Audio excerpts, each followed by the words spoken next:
All right, in this next section, we're going to be talking about million-dollar mistakes by family offices. Most of these mistakes could also easily be made by private investors, or if you're on the investment management side, there may be mistakes that you're making as well there.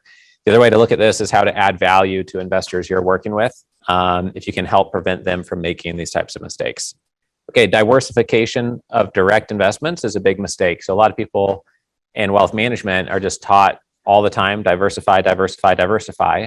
We're going to go over in a few minutes how direct investments is different than wealth management, which is different than managing your own operating business. Those are three different things that need to be managed and treated differently.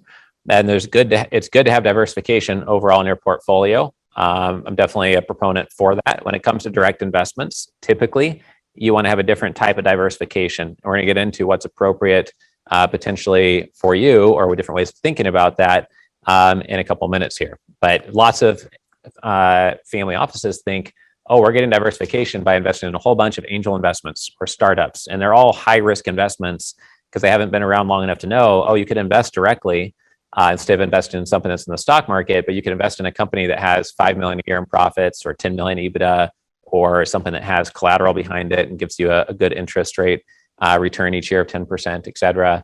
And a lot of newly liquid families don't realize that. And they think they're getting diversification when they're really just getting worse and worse at conducting their direct investments. You should be trusting a wealth advisor to get you mass diversification.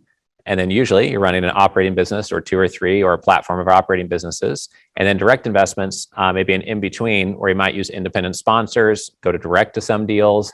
We always encourage people to do that in the area that they know best, that they have a outsized skill set in, or distribution abilities or insights to protect their investments. And if you go out and you make investments into senior care facilities and mobile apps and self-storage facilities and biotech companies, it's going to be very hard, even if you made your money in one of those areas, to be good at direct investing in all those areas.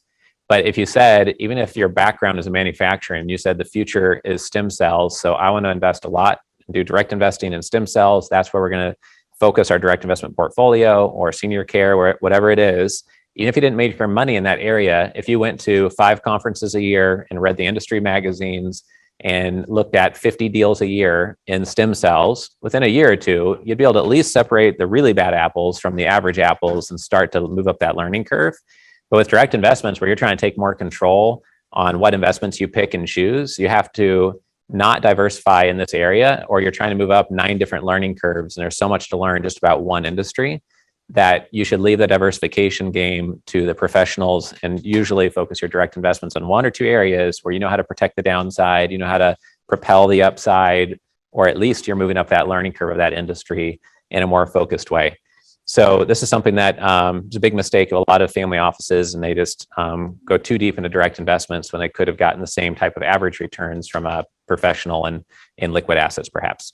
Investing immediately with no set strategy is common for most everyone who sells their company for 5, 10, 20, 50 million plus, or goes public.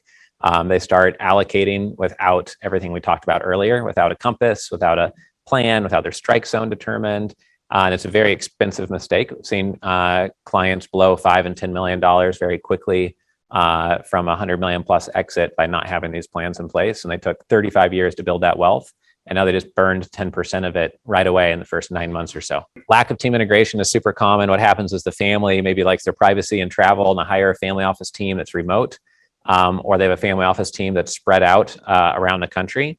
And somebody will be tasked with a project, like go find some franchise businesses that we could buy, or go find some medical spas we could acquire. And they go off and they're working on that for several months. And meanwhile, the principal has moved on, almost forgot about the project, or they've changed their mind on it.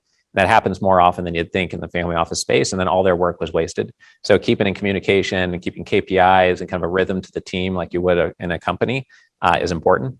Soon after becoming liquid, overspending as a percentage of their net worth is often common.